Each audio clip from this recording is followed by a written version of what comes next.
로마서 15장 14절에서 21절.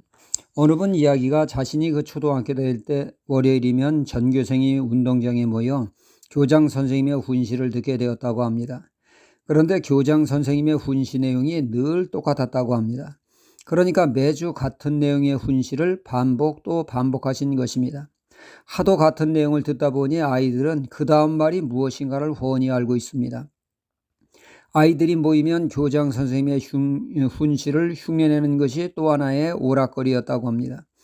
이 학생이 세월이 흘러 흰머리가 희끗희끗한 노년이 되어서야 교장 선생님의 훈시의 뜻이 무엇인가를 비로소 깨닫게 되었다는 이야기입니다.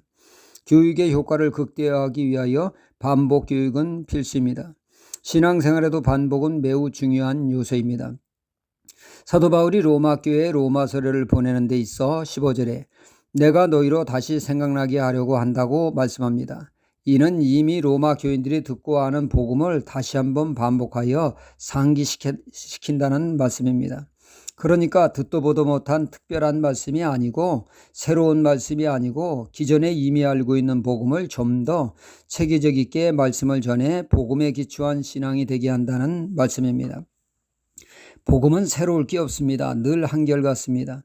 그러나 이단의 특징은 새로운 복음처럼 그들만이 알고 있는 색다른 진리인 양 사람을 미혹하죠.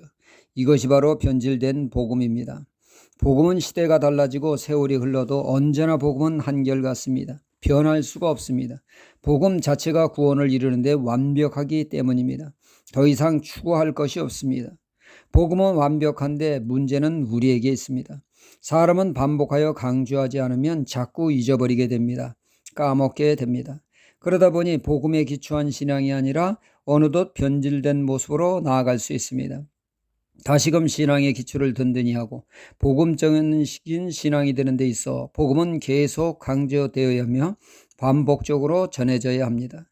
그래서 사도 바울을 비롯한 베드로, 요한 사도 등은 이미 알고 있는 복음이 생각나도록 반복적으로 전하는 것을 성경 곳곳에서 목도하게 됩니다. 반복적으로 전해지는 복음이 성령님의 감동하심과 깨우치심으로 새롭게 와닿아 신앙이 견고해지게 되어집니다. 복음은 반복으로 강조해도 지나치지가 않습니다. 춘천 한마음교회 김성로라고 하는 목사님이 계십니다. 이분의 늘 고민은 왜 사람이 변하기가 쉽지 않은가였습니다.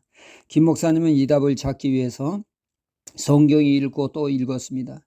그런 중에 사도행전에서 변화된 성도의 모습을 보면서 그들의 신앙과 우리네 신앙이 다르다는 것을 깨닫습니다.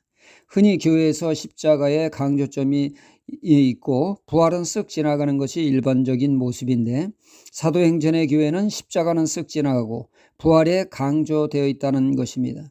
김 목사님은 부활에 답이 있구나. 바로 부활하신 주님을 산자와 죽은 자의 주가 되심을 깨달은 것이죠.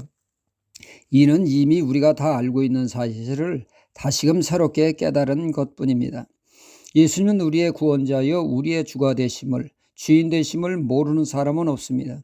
김 목사님은 신앙의 변화를 따른 것 없다. 부활하신 살아계신 예수님이 주인 된다면 사람은 반드시 변화된다는 답을 성경에서 찾은 것이죠. 구멍가게도 주인이 바뀌면 확 바뀌게 됩니다. 주인이 바뀌지 않으면 그 가게는 절대 변하지 않습니다. 여전히 내가 주인이면 그 인격과 신앙과 삶은 변하지 않게 되죠. 김 목사님은 예수님의 주되심을 1년 내내 반복해서 무한 반복해서 전하셨습니다. 아이들이 흉내낼 정도로 말이죠. 이에 설교 미천이 다 떨어졌다는 둥, 반복 아닌 식상하다는 둥 별별 이야기가 다 있었지만 김 목사님은 주되심을 그러나 말거나 반복하여 전함으로 주인이 바뀌는 역사가 일어나 삶의 놀라운 변화를 체험하게 돼서 간증이 넘치게 되었다고 합니다. 십자가는 내 자아가 죽이는 것이요 부활은 예수님의 주되심을 강조하고 있습니다. 어느 목사님이 설교하기를 교회의 골칫거리는 무섭게 헌신하고 봉사하지만 여전히 주인이 바뀌지 않아 자기가 주인된 사람들이라고 합니다. 맞는 지적입니다. 주인이 바뀌지 않으면 결국 내 뜻대로 내가 원하는 방식으로 나아가게 됩니다. 하나님의 말씀과는 전혀 다른 방향으로 흐르게 되죠.